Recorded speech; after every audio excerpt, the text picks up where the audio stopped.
Welcome to LOA Today. I'm Walt Thiessen here with life coach Cindy Chavez. Today is Wednesday, June the 10th, 2020. It's 4 p.m. New York time, and wherever you are in the world, thank you for joining us for another episode of LOA Today, your daily dose of happy. And I've been telling Cindy about my wonderful new microphone and how excited I am about that, and about the progress made with the app and how I'm excited about that. And despite, we run into little blocks along the way as we learn how to deal with these things. But I got past the blocks, Cindy. Yay. Wow. We knew it would happen. Yeah? Eventually. It just wasn't quite happening the way I thought it would, which is also par for the course, by the way. But nevertheless, it just didn't work out the way I thought it was going to. And I'm glad I got it. I'm glad I got it figured out with the app problem. I mean, like I was telling you just before we came on, Yeah. I'm pretty sure I may have solved it a few times before, but I didn't realize it. Right. Because of the delay that goes in every time that we start playing a new program in a podcast app or wherever else. There's always that little bit of a delay, isn't there, before the podcast starts? Yeah. And if I was testing and I didn't give it enough time for that delay, I could have missed the fact that it was actually working. There's a lot of object lessons here, right? There are. We've talked about this before. Two things you just mentioned. One is that how many times do we have a manifestation that we just don't even notice? Right. So Precisely. we discount it. We don't even notice. And then the other one is what you talked about, that the how, right? It didn't happen in the way we think it's going to happen. Yeah. And then also third one, which is kind of meta, because the delay. Yeah, oh God. It has to do with a delay that happens. And Yep. how many times do we not notice or not recognize that there's going to be a delay, right? So I see all kinds of little things in this one little story that are like apropos to how things work out with law of attraction. Well, especially also when you're programming, because when you're programming, you do something, try it, do something, try. You're constantly doing this little testing routine. Try this, try this, try this, try this, and you get into a rhythm doing that. Well, you get into that rhythm and you forget about delays that can happen. Yes. If you remember, it throws off your rhythm, and if you don't remember, it throws off catching it, noticing it. Yeah. That's that failure to notice the manifestation part. Right. We did. I feel like a year or so ago, we did a whole show about like manifestations that we don't catch. Yes. Yes. We realized later, I know I still laugh about the story about the car that when I was in sales, one of the things that our team, I took them to test drive Mercedes as sort of motivation. Okay. And the car that I test drove, I said, this car is going to be in my driveway. Ooh.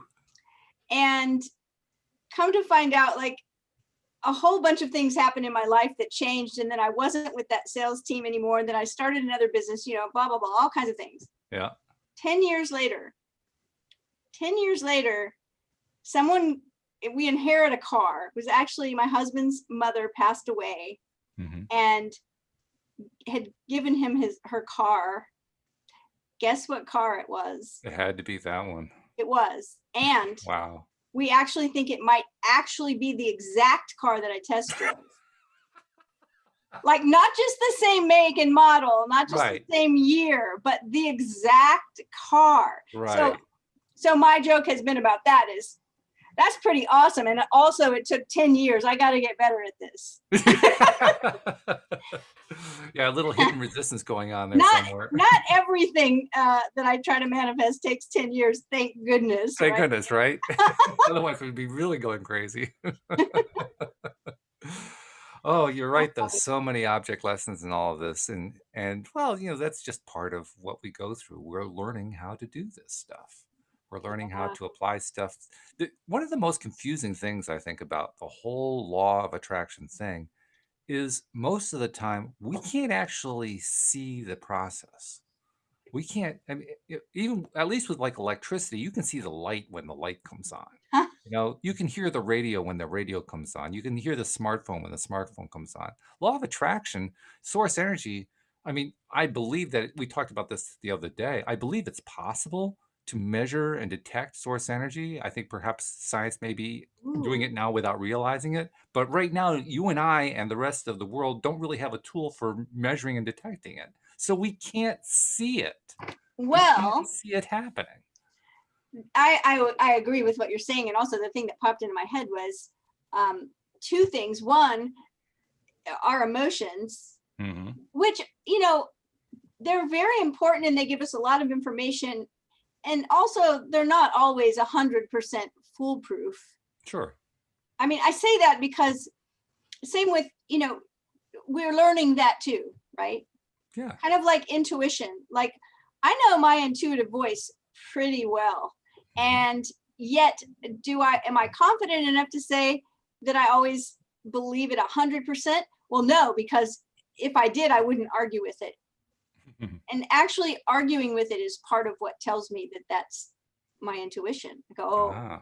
I'm trying to resist this. I'm trying to argue against it. No, no, no. Hmm. And then, but the other thing is, some of us use different kinds of divination tools. And I think those tools can kind of tell us sometimes if something's happening or if we're on a right track or a wrong track, or are they 100%? No, because they come back to us processing it again and we're all just learning, but they can be useful. Oh, they're all useful, no doubt Yeah, about it. Like you say, though, I think the trip up is we aren't able to use them 100% successfully. I mean, if right, I pull out a yardstick is always a yard long. It exactly. never stops being a yard long. It's always the same thing, so I Right. can count on that. Do you know off the top of your head, because I don't, but do you know the measurement of a dollar bill, like the length of a dollar bill, like a $1 bill, American USD dollar bill? I don't know. I've I never asked checked that. that because I, I don't know if it's 6 inches or whatever, Six however inches would have long. been my guess. Five to That's my six, yeah. guess, but I'm not sure. Yeah. But my husband was telling me the other night, we were talking about something and about measuring something in Hmm. the house, like measuring. And we were talking about wallpaper or something. And he said, if my mother didn't needed to know the measurement of something and she was out somewhere, she would just whip a dollar bill out of her purse and start measuring. And I thought, you're right. You know that measurement and it's Right. always going to be the same. And so we don't always have that much confidence in our own intuitive abilities or our own emotions, our own feelings, our hunches, or even tools that we use to divine something. But there there are ways that we can sense that things are working. Mm. It, like the other thing that I love is the concept of driftwood. It's what Florence Scovel Shinn used to call it. Because if Hmm. a sailor is out to sea, I've never been so far out to sea that I couldn't see a horizon line or, Right. land. Land. Right. I mean, I've only been out where I can still see the land. But if you're a sailor, there are places in the ocean you can be where you can see a horizon line, but you don't see any land. It's all So water. that concept is that when you start to see birds and driftwood, or if sailors begin to see birds and driftwood, they know they're getting close to land because the birds and the driftwood don't come out that Hmm. far. Right. So sometimes we talk about in law of attraction, uh, birds and driftwood. And what I mean by that, and what I try to help people see, is when you start getting aligned to a certain energy, you will start seeing things that are synchronicities. And what that word means is that you're in alignment. You're synced up with Hmm. that vibration. And sometimes it's hard for people, like say they want to start manifesting a love relationship. And so we're working on things that will cause a shift in them, which will take away the resistance that they might have. And all of a sudden, they'll start seeing things that in actuality are in alignment with that love vibration, Hmm. like happy couples, Sure. or like a friend calling them and saying, guess what? I'm engaged, Hey. right? And oftentimes they get upset. Oh, here I am trying to manifest a new relationship, and my next door neighbor just got engaged, and I see happy Mm. couples everywhere. but I'm not getting, my phone's not ringing. And it's always, I'm always saying, this is driftwood that you're seeing. This means you're aligned with that thing. It's getting closer. You're getting closer to the land of romance or of happy relationship, because that's why it's showing up. That's why you can see it. So I like, that's another tool, right? That It is. Like you said, it's not the yardstick that's exact, but no, it's, you know, it's learning to read signs is what we're really saying. That's what that people get really interested. What does this sign mean? What does that sign mean? You see that a lot posted on social media. Well, if I see this, what does that mean? yeah. And it always, I kind of chuckle every time that I see that, because they really have asked the wrong question. The correct question is, what does that mean to me? I will tell you something that I think is really important, because I'm a big, I'm into, I mean, I read cards, right? I have read cards for 20 years. I read playing cards, I read tarot cards, I read Lenormand cards, I read any kind of cards. However, and I have a lot of synchronicities in my life, like on a pretty consistent basis. Last night we had a big synchronicity here. And then a client texted me with something that had just happened that was amazing synchronicity. And I told my husband, I just got a message from a client, listen to this wild synchronicity. And when I read it, he said, well, welcome to Cindy's world. So like, I have a lot of synchronicity, and it's a wonderful thing to experience, right? You know that. I mean, it's a great thing to experience. But the thing that I kind of always want to warn about is that just because you've had a synchron, like I hear people say, oh, that means I'm on the right track. And I kind of have a tendency to feel that way too in the moment, right? Oh, yes. Today, I'll give an example. Today, I wanted to post a certain thing. And this morning, I drew some cards, and every single card that I drew was pointing to that exact thing. And that felt really good. I thought, okay, I'm on the right track.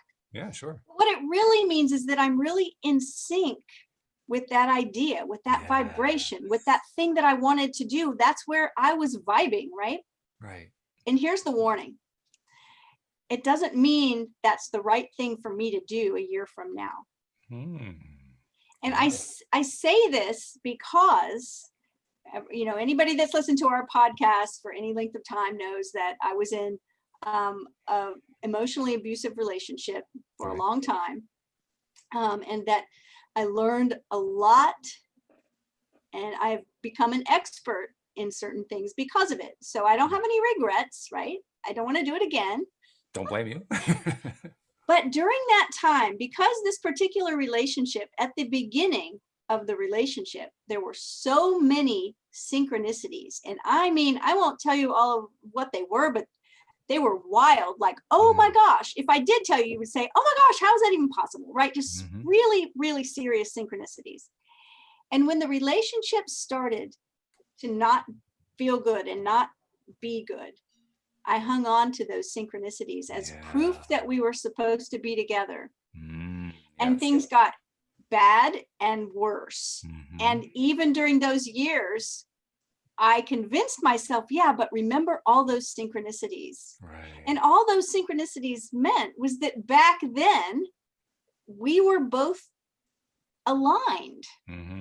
But it doesn't mean you're going to be aligned with someone or something forever. That's a great point. Right. And so when I hear that, it's like I listen, you know, I perk up when I hear someone talking about a synchronicity that happened a long time ago, that they're still, hey, it still might be the thing. I'm not saying it won't be, but don't use that. Use the synchronicities that are happening now to tell you what you're aligned with, right? You know, I was in a group with someone who was a writer, and they were having some really freaky, scary things happen in their life. And I was like, whoa.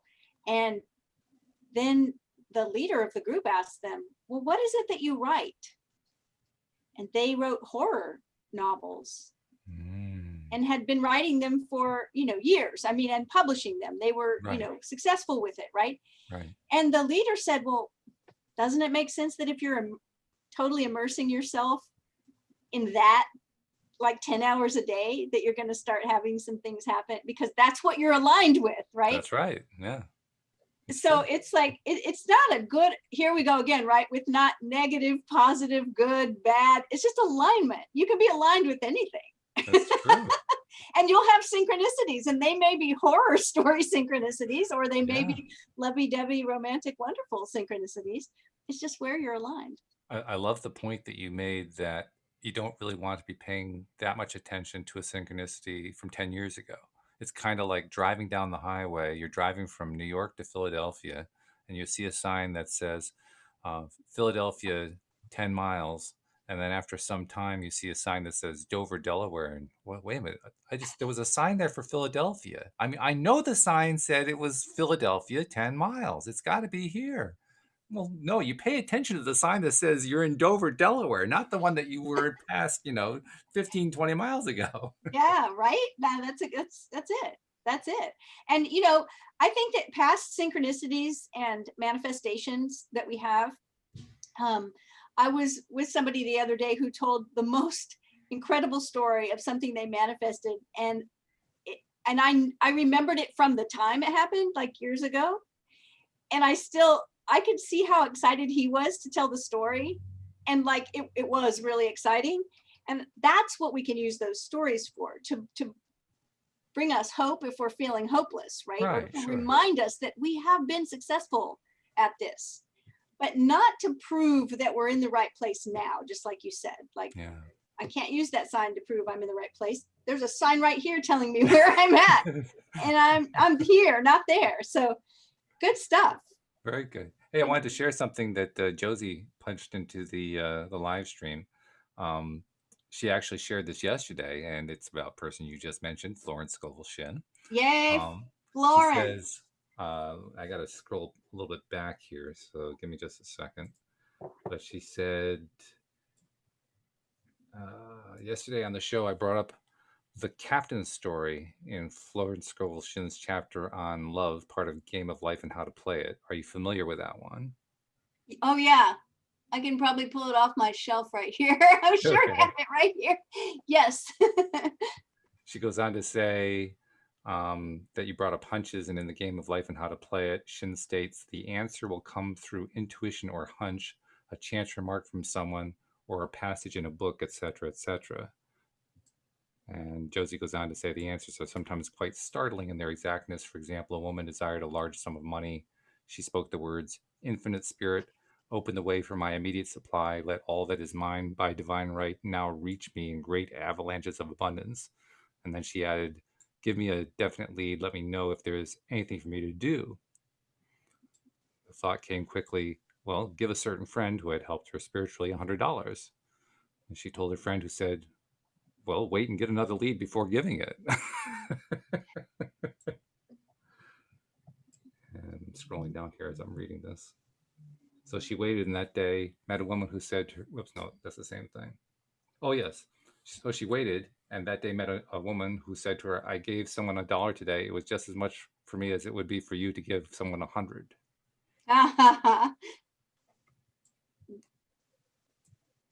And then she has a question. For you, Cindy, are you familiar with the work of Elizabeth Town? Because she says, like Florence, she was a predominant female figure in the New Thought movement. She has a book called Happiness in Marriage. Do you know that person? I don't, but I'm Elizabeth happy. Town? I'm happy to hear about that book. I'll make a note because Town, Towne. Okay, Sorry, E-N-E. Elizabeth with a Z. Yes, Elizabeth Okay. Town. I just wrote it down. Thank you so much. I am not familiar with her at all, but I will look her up. There is a book, and I'm trying to think of, I believe the author's last name is Moss. I think it's the same author that's done much work and many books on dreams, but I know the title of the book is called Sidewalk Oracles. And it's a really great book. It talks about this same kind of thing, like how Florence says there, that it'll come up from an offhanded remark, a passage in a book, something. And that's exactly the synchronicity we had last night worked like that. And I think so many times, if we are open to hearing and seeing signs, we will. Also, though, that signs follow, they don't lead, and that in order to consider something an omen, you can actually go looking for one, but you should be very focused on whatever it is you're dealing with. Otherwise, you will end up as someone who sees signs everywhere, and that starts moving over into the mental illness category. So we don't want to think every single thing we hear, everything we see, everything going on is always a sign, sign, sign, sign, sign. It doesn't really work well that way. But we can find signs everywhere. And when you do, you will know it. Yeah. There won't be a question because it will resonate with you because you are aligned with it, right? It's a wonderful point, and I think that the best part is you kind of unstated it, but it was really hanging in the background of everything that you said there, which is it's up to you what signs you're going to pay attention to. You don't Yeah, just because there's a sign there doesn't mean you have to say, "Oh, well, that's a sign." I mean, that's right, the omen phenomenon, right? Oh my God, there's a sign. There's right, another sign.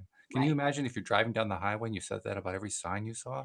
You know what's funny is that it's kind of like this, and maybe everybody has had an experience that's similar. I might have told this story before, but we laugh about it because there are birds around our house. There are doves, Mm-hmm. and I always think they sound like owls because Oh, they're kind of a hoo, hoo, hoo, hoo, right? And you're I'll talking be about a like, mourning dove, and I'll say, yeah, they're mourning doves, and I will right? say, is that a?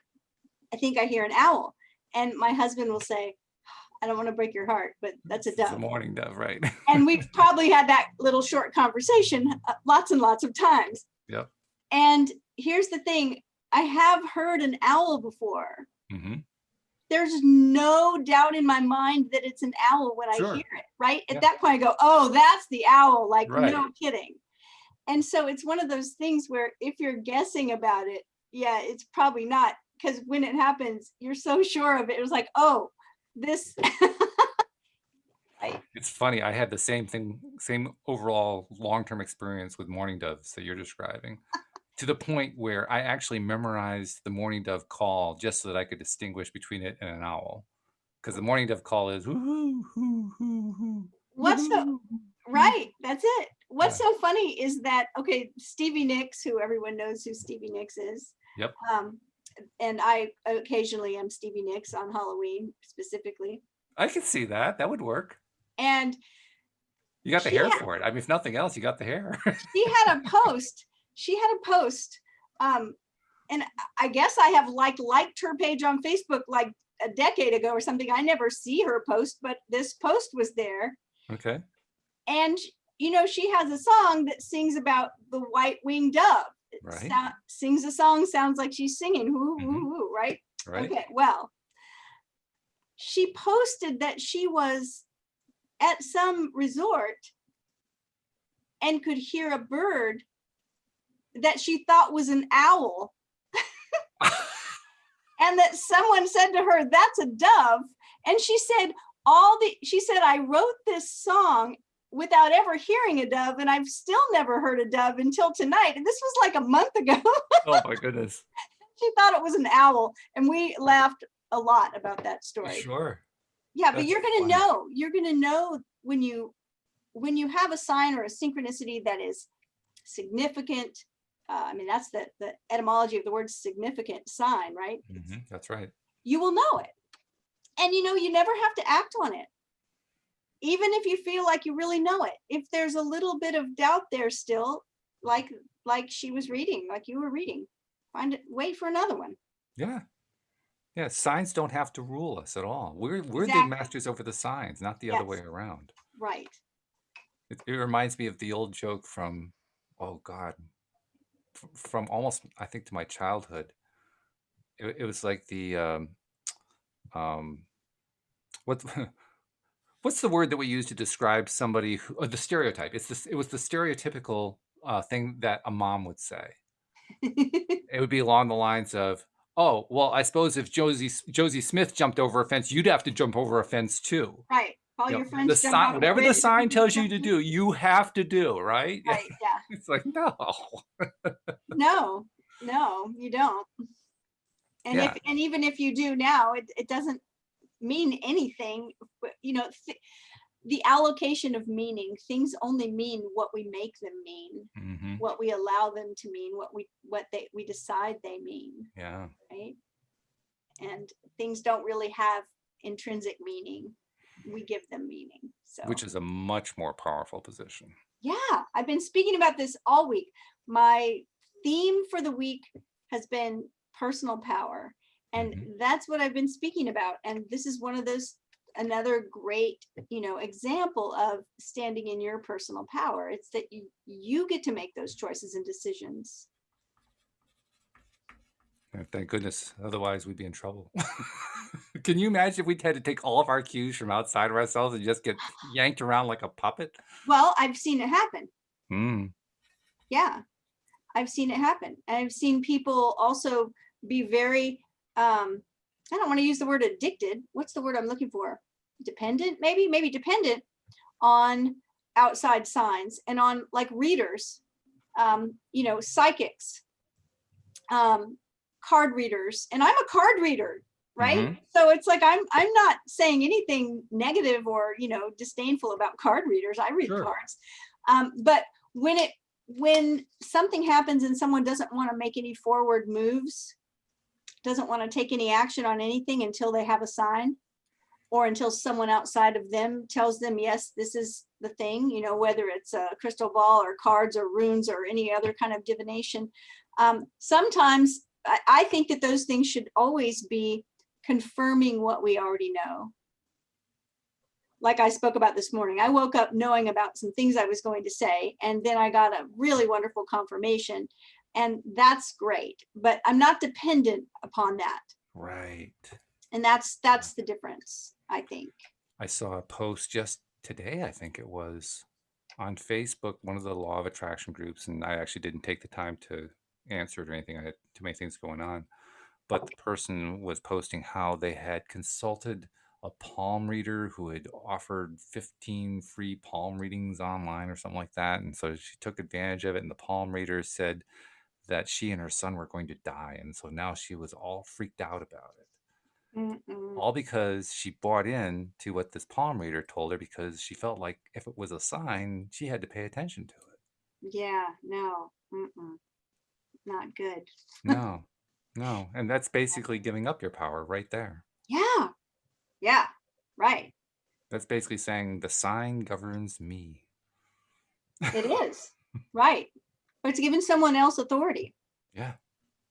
And, it's really interesting because one of the things I always teach when I'm teaching on personal power is that personal power is personal. It's not power over someone else. Right. Right?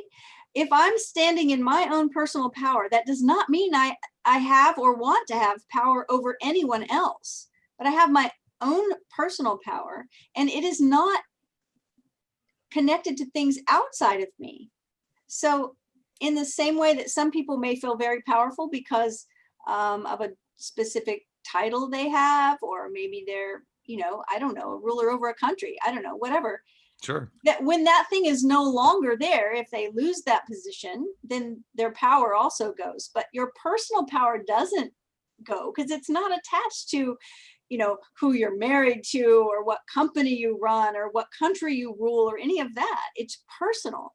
It also does not have to do with having power over anyone. And in the same way, when you are dependent upon the palm reader, and they have the authority and their words have more authority than your own conscious ability to create, then they have power over you. Mm-hmm. And your personal power has been subjected. You're no longer sovereign. You've given your power away. We give our power away in lots of ways, big and small. But that's one of the ways that we can give our power away, is not listening to our inner voice, but listening to some outer voices. And there's lots of great outer voices. You and I are outer voices on this podcast right now. Absolutely. We're teaching, right? But nothing we say should ever override your own inner knowing. Exactly. If I ever say something and your inner knowing is saying like, nope, go with the inner knowing. Absolutely. Right? Yeah. Because all you and I have really are our perspectives. I mean, we also have a lot of experience. You have a ton of coaching experience. I mean, there's a whole lot that we can base it upon, but it's still our perspectives. That's it. That's it. And I only have my own experience, right?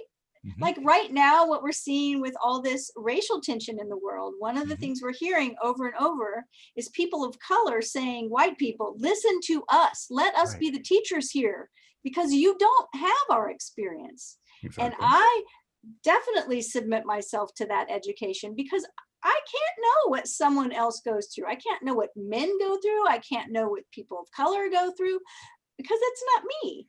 And that's the Mhm. same. You're right. With us, it's like we still, as knowledgeable as we can be, as much information, I am always continuing my education, but I still only have my own experience and my own perspective and whatever I've learned. And it's an interesting balance too, because on the one hand, we want to retain that personal power. And cool thing too, I wanted to throw this in as an aside. Even on those occasions where we give the personal power away, we can always take it back. It's not like it's Oh, permanently gone, right. you know. No, So we yeah. can just take it And we back. should be, and we should be doing that. You know, Absolutely. I used to take yoga from this teacher, years and years ago. And one of my favorite things that she ever said is that at the beginning of class, we would all be sitting. She would have us sit in a comfortable position and close our eyes and just take a few deep breaths and just start to relax. And she would say, now all your energy that has been going out from you, thinking about other people, thinking about chores you have to do, doing things, all the energy that you've been pointing outward to help other people, to worry about other people, whatever it is, caring about other people, draw it all back into your center. Hmm. Just bring it all back to you. And that is actually a really great exercise that we can do, we can all do these days, right? Because there's a lot of stuff that is vying for our attention, and a lot of it is emotional and heavy, and Right. just bringing that energy back into our center. It doesn't mean we don't care about what's going on. It just means that we are keeping our energy with us to center us and ground us. Then we're ready to go do whatever we're going to do. But yeah, I think it's important, that personal power. We're always going to find ourselves in some way or another where we may have the opportunity to give our power away. And like you said, it's not that big of a deal. You don't want to do it consistently and be completely powerless, but there's always that opportunity to take your power back and recognize that you can And that's cool. anytime. I Yeah. mean, and that's why, I mean, it truly wasn't a side to what I was going to make the point on, but it ties in beautifully. You actually almost made my point for me. But what I was going to say is, yeah, I think it was yesterday. I made the point. No, it was on Monday. I think it was. I made the point that from a very young age, I was taught what I was taught that it was a Native American thing. I'm not sure if it actually is Native American, but I was taught that it was. And it's a cliche most people have heard. My dad taught my brother, my sister, and myself, before you criticize anybody else, always walk a mile in their moccasins. That was the basic phrase, and Right. that was like indoctrinated into me. I know it was indoctrinated to all three of us, but I think I probably absorbed more of it or something. I'm not sure exactly what. But anyway, my point is that I really spent a large chunk of my time growing up and as an adult doing exactly that. And it's great to do, but it can also be very confusing, because if you spend so much time walking in other people's moccasins, you forget about walking in your own. Yeah. You forget what your own perspective is. So it becomes yet another way to give away your personal power. So there's actually a balance to be maintained here. Yes. Yes, we've talked about this before. The idea of having preferences, and that sometimes, I mean, I did this for years in my life. I never had a preference. Sure, I had a preference, but I Sure. never verbalized my preference, right? It's like, hey, Cindy, what movie do you want to see? Oh, I don't care. I would Mhm. always say, I would always defer to the other person. And actually, what did end up happening after doing that for years, the thing that happened is that some people that I was hanging out with, I had a group with, they made a couple of decisions about our next meeting. I wasn't there, and they made those decisions without me. They were not decisions that I would have rejected, they were, or objected to. They were fine, but I felt really upset that no one asked me. And the universe spoke to me as clear as I've ever heard it and said, well, I thought you wanted to be last. You always put yourself last. Ooh, wow. And it hit me that I always deferred to everyone about Yeah. everything. And what happened was, number one, people just stopped asking me my preference. Sure. Well, yeah, because I never had one. Why? They Why would they be automatically asking? thought, well, she won't care. because I always said, I don't care. But the other thing that happened that was probably the worst part was that at that moment that I had that sort of epiphany, I decided, oh, I've got to start telling people what I want when they ask. Mhm. And the next maybe couple of weeks when someone would say, well, where do you want to go to dinner? Or what movie do you want to see? Just little things like that, nothing of consequence, right? I was determined to not say, oh, I don't care, and give them an answer. And for the first couple of weeks, literally, I realized I didn't have preferences anymore. Right. Exactly. I lost who I was. Yeah. And during that time, someone brought me a present, and it was a top, a blouse. And they said, I saw this in a store window and it was so you. I had to buy it for you because it was so you. And I opened it up and it was horrible. Oh. It was not me. It was not me at all. It was something I would never have chosen. Right. And I, of course, said thank you so much because it was very, very thoughtful for someone to bring me a gift. But it was one more sign, if you will. We're talking about signs. It was one more synchronicity that was showing me you've completely lost your preference. Other people don't even really know who you are, and you don't know who you are because you defer to everyone else. So I really had given away so much of my personal power. That's really an interesting point. That's a very interesting point because, well, first of all, I can identify with it myself, and my wife has put up with a lot on this point. I am very much like you on the subject of what to have for dinner. My first reaction is almost always, yeah, that's fine. Okay, I don't mind. That's good. Mhm. I don't care. And it's a learned response, but it's also a response that I've held for a long time, even before the relationship. But the relationship reinforced the response in the sense that my wife is very selective about what it is that she wants to have. And actually, for her, the difficulty is figuring out, well, what do I really want to have? Because I really don't want that, and I don't want that, and I don't want that, and I don't want that. So what do I want? And often she's asking me to look to meet for a new idea. So here we have the guy who really doesn't care all that much, trying to come up with ideas for the person who does care but doesn't know what she wants. It's My, quite a dynamic. being a relationship coach, my son sent me a meme the other day, and it said relationships are really just two people asking each other what they want to eat until they die. That's good. And I said, I hate to admit it, but there's some truth there. There is truth to that. But it's also, I didn't quite have the epiphany you had, but I had my own version of an epiphany, maybe a little bit less dramatic.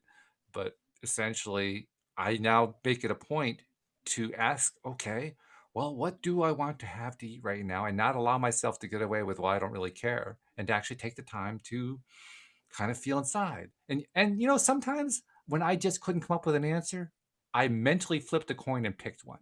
Yeah, that's what I did. Just to start selecting. The first couple of weeks, I thought, okay, well, if I really don't care, then it doesn't matter. Just pick something. Just pick one. Pick something. Give an answer or say this. And it did work. So, it's a good exercise for standing in your power. One of the things that I teach is, right, telling the truth, speaking your truth, right, which can be little things like that, and keeping your word. Those two things will create a power surge in your life of personal power.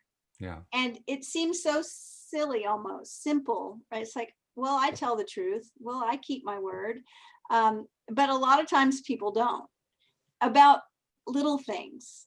So It's like being impeccable with your word, right? Which is going to cover both of those, because you're going to tell the truth if you're impeccable with your word, and you're also going to honor whatever you said you would do. If you say you'll do something, do it. If it turns out you can't, then make another, arrangement. But don't just up to it in some way. Right. Just, figure it out, but don't just blow it off like it's no big deal, because what happens when you do that is that your word starts to be kind of worthless. Yeah. Right. And there's plenty of people who you could say, well, they're not like big liars that go around telling horrible lies, but they might be the kind of people that when they say they're going to drop by, you're not really sure because half the time they do and half the time they don't. Oh, and you love them anyway, and that's just how they are. Well, if we're that way, where we say, hey, let's get together for coffee, I'll give you a call, and then we never give the call. You know, if we constantly say little things that really aren't so meaningful, and then we don't honor those things, our word starts to become powerless. Right. And if your word is powerless, think about what that means. That means your prayers are powerless, your affirmations are powerless, your magic spells are powerless. Why? Because they're all attached to your word. And if your word doesn't have any power, then those parts of whatever you're doing aren't going to have much power. Your blessings, your prayers, your spells, your affirmations will be not too powerful. And isn't that interesting? Because normally we think about not telling the truth as being how that affects other people. But your point is saying, whoa, wait a minute, there's a much bigger point here. It's how it affects you. It's how it affects your life, your choices, what you're attracting, what you're trying to manifest in your life, what you're successfully manifesting, what you're not successfully manifesting. Right. That's big. That's really, really big. Yeah, I think it's important. You know, how you do anything is how you do everything. So how your word goes out, however much power it has, is all connected to whether it's true and whether you honor it. And so if you don't, then don't expect for your words, any of your words. You can't have your words that you say to somebody like, hey, let's go get coffee, be completely powerless, and then your magical word over here, your affirmation over here, just speak it and boom, it happens. I can guarantee you, with the results that Florence Scovel Shinn got, that she was integrity with her word and that she spoke the truth, her truth, right? So it's just an interesting thing to remember if you want to be I think it's more than that. I think it's a critical thing to remember. I think it's a very, very important thing because of what we were talking about earlier, that personal power. That's where personal power comes from. Essentially, I mean, if I wanted to really just be very critical and judgmental for a moment and break it down, every time that I tell a little white lie, that little thing that I'm not going to follow through on, I am convincing myself that I can't trust my own word. That's it. That's why your word will become powerless. Yeah. It's a subconscious thing. You know, we've talked about like dreams. And I've told the story that when, for about 6 or 7 years of my life, I kept a dream diary. And for the first few weeks, months, maybe, I wasn't recalling any dreams at all. And so I would still write in the journal, I don't recall my dreams tonight, but maybe I'll recall them later. The next day, no recall today, but maybe I'll recall them later. All of a sudden, I was remembering dreams. And then I started remembering so many dreams that when I wanted to write them down, I just have to pick one. There were too many. I would be there for 2 hours. You know, it's like, okay, I'll pick that one. Now, the point I'm making with this is that my subconscious mind, because I was writing in the journal every day, I don't remember, but maybe I will tomorrow. I don't remember, but I'm going to remember, right? My subconscious mind got the message at some point. Oh, okay, this is important. We need to remember. And I started remembering. So in the same way, when you start keeping your word and telling the truth, your subconscious mind, which as we know from Neville Goddard, it is what is creating everything. It starts to recognize these words are powerful. And I love also, let's bring in more gurus. I like what Abraham Hicks has to say about it too, because Abraham points out that the subconscious is really just thoughts you used to think about. And that's what you just described. It's thoughts that you were previously thinking about. You were thinking about, well, I may not have remembered it tonight, but I'm going to remember the next one. You were building a new vibrational vortex. Yes, and it built up, right? Because I kept doing it and doing it. Right. Yeah. And there's always that. And that's how that subconscious mind works. You said yourself, the subconscious mind does the creating. How does it do it? Because we built up this vortex and we built up this energy that just kept building and building and building. We've talked about that before, right? For how many times people will quit before they get a result. Yes. So, I mean, there was a point where I could have said, well, I'm just never going to remember my dreams and just quit. You know, but I didn't. And what's funny is I'm kind of in a cycle like that again now, because I'm trying to write down my dreams, and I just 6 nights out of 7, I don't remember one. But I had that past experience, and I know how I got success with it before, and that was to just keep going. So I keep writing in my journal every morning, dreams, no recall, or a little fragment, or something. But I'm keeping up with it because I absolutely know what the result is going to be. But I'm that's like you reminded said, of because I'm building something in the subconscious. I'm reminded of the quote from the movie The Secret, and I'm trying to remember who was quoted. It may have been Henry Ford, but I'm not 100% sure of that. But the quote said, "Whether you believe you can or you believe that you can't, either You're right. way, you're right." Yeah. Hmm. It sums it up pretty nicely. Yeah. Yeah, it does. It does. It's kind of spooky in a sense if we're not used to exercising that personal power, if we're not used to taking control of it, taking it back and making it ours, being true to it, speaking our truth to ourselves as well as to others on a regular basis. It can be a little spooky when we start to take it back because it starts to behave the way it's supposed to behave. It starts to act the way it's supposed to act, but we're not used to it. So we say, "Oh, wow, that was really freaky." Well, and there is some fear that happens sometimes of our own personal power. Uh, it doesn't matter whether it's relevant or not. We all have fear, and that lizard brain, part of us that doesn't want things to change, sometimes is fearful of what that power might be capable of. And I don't mean in a bad way. I just mean even success. Many people are a little fearful of success, of big success, because it'll be so different. And so, as you start to step into your personal power and you start telling the truth and you start keeping your word and, everything else that goes with that, things will shift and it's okay. I also would like us to spend a little time talking about the importance of engaging in these various activities from the highest vibe point we can reach. Okay. And I say that because somebody posted something about, I can't remember what it was, but I think it was like if you're depressed or anxious, how do you manifest what you want? And my response was, well, I don't. I wait until I get myself into a higher vibe place because I know from experience if I try to do it from that low vibe place, I'm going to get a bunch of stuff that I really didn't want at all. Ooh, yeah. So I make it a point to, I'll take a measurement. Do I feel good? Am I enjoying this? Am I not enjoying this? Am I feeling good about this? Am I not feeling good? And if anything's coming back saying I'm not feeling all that great, I just stop the mental process of trying to manifest and start the mental process of what's it going to take to feel better right now.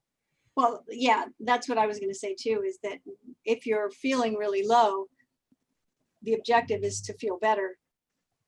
And, sometimes being angry is a better feeling Sometimes you have to than do feeling that. like a victim, right? So there is that, and you can look at that emotional scale. It's very true. It's like sometimes what would feel better is something we've been socialized to think is bad. Oh God, yes. And Mhm. so if you are depressed, what actually a lot of times anger that's been internalized will turn into depression. It's anger that has been turned inward will turn into depression. And so many of us been socialized that anger is bad and we should never be angry. And if you feel anger, then you must have an anger problem and, all of this stuff. And anger is actually a step up the emotional ladder It from is. victimhood and depression and hopelessness. And so sometimes we have to be willing to let ourselves feel certain things that we may have been socialized to not accept. And it doesn't mean that you have to, have some inappropriate display of anger, right? I can sometimes just saying, I feel really angry right now is enough to diffuse it. Doesn't mean we have to, shoot someone or throw a rock through a window or damage property or do anything that we're going to regret later. It's just to say, I feel angry. I feel angry. That's it. Sometimes that's enough to just diffuse it. But sometimes we're so unwilling to admit certain emotions, right? But they actually do feel better than depression. Mhm. And Yep. they are only a stepping stone to the next, to the next level and the next level and the next level until we get out of that hole. Then we can start manifesting consciously some better things when we're beyond those really hard feelings. And that's the goal, is to climb out like that. Because if we don't, I mean, there are many people who, given a certain situation, they'll start expressing anger, and then they'll keep expressing anger, and then they're going to make anger their regular thing because they got some Yeah. little bit of result out of it, and so it becomes an ongoing behavior. And I'm going to continue to be angry. In fact, I'm going to be righteously angry. I'm going to use my anger to get whatever I want out of life because anger got me something that I didn't have before. And that's something interesting that people also do with victimhood and depression. Yeah. Is it's like it works for them on some level and they got Mhm. something and used it. You hear this about 2-year-olds that are having a temper tantrum, right? It's Mhm. like, well, it's working for them on some level. And Right. until they learn a healthier way that also works to get them whatever it is they need, then they're going to do this. It's the Mhm. same with most addictions. Um, they meet some kind of need, and until we find a healthier way, we're going to fall back on those. So, yeah, absolutely. It's like feel it, let it go, let it move. And That's the then goal. how can you get to that next step? That's why I think that the emotional guidance scale, me, I am not a dyed in the wool Abraham Hicks huge fan and No, everything not they at say all. is gospel. Right. I do like a lot of things they say, but I Sure. also use a lot of other things I've learned from other traditions and teachers. Which we're And grateful for, by the way. pardon? Which we're Yeah, grateful for. well, the emotional guidance scale, it's so much like the energy leadership scale that Mhm. I work with as well, and they're both like the same. And it's an interesting thing to look at that scale and say, where am I here, and what's the next step up? Because so often we want people to be passionate and full of joy, and folks, that's at the very top of the Very scale. top. Yeah. And this is like depression, it's the very bottom of the scale. Yeah. No one can make that leap. You No, don't that make quickly. that leap. You climb up. It's like saying, can you jump from here up onto the first step of the stairs? Yes. Can you jump to the roof? No. It's too high. It's too much. It's too far away. The gap is too big. So That's you what get there. ladders are for. Yeah, right, right. So you climb the ladder. You get there incrementally, step by step, one Yeah, step at a time. exactly. And you can do it. You can do it. In fact, I love the concept a lot. Even the 22-point scale that Abraham had started to become a little bit overwhelming for me because I kept asking myself, well, am I feeling frustrated? Am I feeling angry? Am I feeling which one am I feeling? Like I'm 100 words kind on of in each list. between this one. You start, you're slicing and dicing. So I finally went with another Abraham concept, which is, does the next thought feel better or worse? Yeah. Because that's a whole lot easier. I don't have to label it that way. I can What just say, would well, feel it just better? feels better or worse. What would feel Yeah. better? Yeah. Yeah. What would feel better? Just that one little question. And now that takes all the anxiety out. And oh, I also wanted to address something else. This kind of ties into it too, that you mentioned earlier. You talked about how society can gauge something that we value as being unvaluable or vice versa. What we don't value it too much, but society says we should value it, that kind of thing. And it made me think it's very similar to what you and I have talked about regarding the words positive and negative, because those words often have these moral type connections to them that just kind of distort the meaning. And Mhm. once again, now all of a sudden we're starting to pay attention to what does the outside sign think that I should do rather than what feels good to me inside. Yeah. So that's why it's usually better to think in terms of, well, what feels better to me? What do I like? What do I prefer? Not what's right or wrong, not what's positive or negative, but what Right. feels good to me. And also, some things, some choices that we are going to make might be uncomfortable. And Absolutely. that doesn't mean that we should not choose them in favor of something that feels comfortable, because growth can be uncomfortable, Yeah. right? And so, right, it's preference. This is sort of where that inner guidance, inner knowing, intuition, hunches, signs that may sync up with those things, ideas that we have.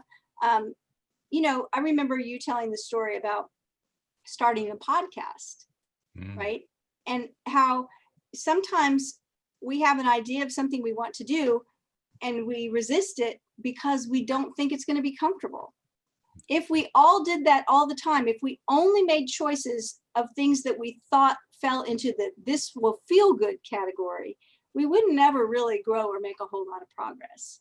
So sometimes things are going to be a little bit uncomfortable, and that's okay too, because it's all in the service of growth and getting to the place where we can create the things we really want. And in the case of the podcast, for me, it was no one's ever going to listen. No one wants to listen to me. And see how not true that turned out to be. I know, it's incredible. Right? Yeah. But that would have been the block to stop me at that Yeah. point. Fortunately, the thing that would keep me going was what did keep me going, and I've repeated this many times, I was doing it for me. I wasn't doing it for listeners who weren't there. I was doing it for me because I was there. So here is where you were telling your truth. Yes. Right? And keeping your word around this thing. Like it was like there was integrity there in who you are, what you wanted. It was for you. Exactly. And look what the result has been over time, right? And that's the thing, is that like the decision I made this morning, it was for me. It was in line with my values. It was honoring what I knew to be true about myself. And there was some discomfort over how will this be received. But the other part was with your podcast, even though you did it for you, look how much of a blessing it's been to so many hundreds of other people. And the same with here, even though the motivation was that, no, this is true to how I'm feeling, what I'm knowing about myself, my own inner integrity and my own truth. And yet I'm doing it in the service of for others. And that's how it plays out, right? And so it was like a win-win. It's a great example of how we have little, I'll call them hidden agendas. It sounds negative, but I don't mean it that way. Little things that we don't really dare admit to ourselves, but they're really there. And that was one of them. I knew I didn't have any listeners when I first started, and it really kind of got me down. But there was always a little piece of me that said, well, maybe one day I will have listeners. Yeah. I didn't allow myself to voice it very much because, that was just too unrealistic. But there was that little voice that was always there. And that voice has momentum. It has the ability to build momentum. Well, you took action towards it. I did. And that's why. That's the power. That's the personal power. That's true. It's in action, it's in value, it's in integrity, and it will produce growth. And I don't just mean personal growth. I mean the growth of whatever it is you're taking action towards. Speaking of which, I've mentioned this a couple times, but I had that big breakthrough on the app, and I'm taking the last few steps now to make it possible. Yeah, that's exciting. Which is going to make it possible for even more people to be listening, which is wonderful. Great. I love that concept. So it's not yet ready. I'm hoping to have it done by the weekend. And once it's ready, I'll be announcing it here. So here's the segue. If you are not yet subscribed to the podcast, you want to be subscribed so you can get the news on when the app is going to be available. And it's good. That app is going to be really so much easier for people, because I was talking about this with Alex yesterday after yesterday's show, how we asked people to become subscribers. We've tried to make it as simple as possible. Send them to loatoday.net. We got a little thing up there that just walks them through it. And that's about as easy as you can make it under the current system. But wouldn't it be just easier if you could just download the app and play it? It doesn't get much easier than that. And that's what I've been dreaming about all this time. Now, there's another example of what we just talked about. Right. I didn't know how to write an app. I didn't know how to. And by the way, it's not just writing one app. It's writing 5. One for iPhone, one for Android, one for Mac, one for PC, and one for the web. 5 of them. And I didn't know how to do anything. Well, I knew how to do the web part. The other part I didn't know how to do. And yet I really wanted that because it would make it so easy for people. Well, I took steps even though I didn't know how to take steps. I've documented a lot of it here on the show. And now I'm days away from being able to give it to people. It's so exciting. You can tell we're excited. We're both like beaming. Yeah, exactly. That just illustrates it so beautifully. So good stuff. Well, thank you for, I know I say this every week, but I love your insights. I love the things that you have to share. And I know our listeners do too. I mean, we get lots of emails about you particularly. We get emails about everybody, but I don't know if you're aware, you actually get more emails than anybody else. I didn't know that. You really God. do, yeah. Because you have an amazing impact. So thank you. I really appreciate that. On behalf of all of our listeners, thank you for all the insights you bring. Well, It's really thank great. you, listeners. I Yes. appreciate you. Yes. Yeah, well, I want to second that too. I want to thank our listeners as well because boy, oh boy, is it fun to have listeners when we're doing this. It's great. It's wonderful. So thank you guys very much. We'll see you all next time here on LOA Today. Goodbye, everybody. Bye, everyone.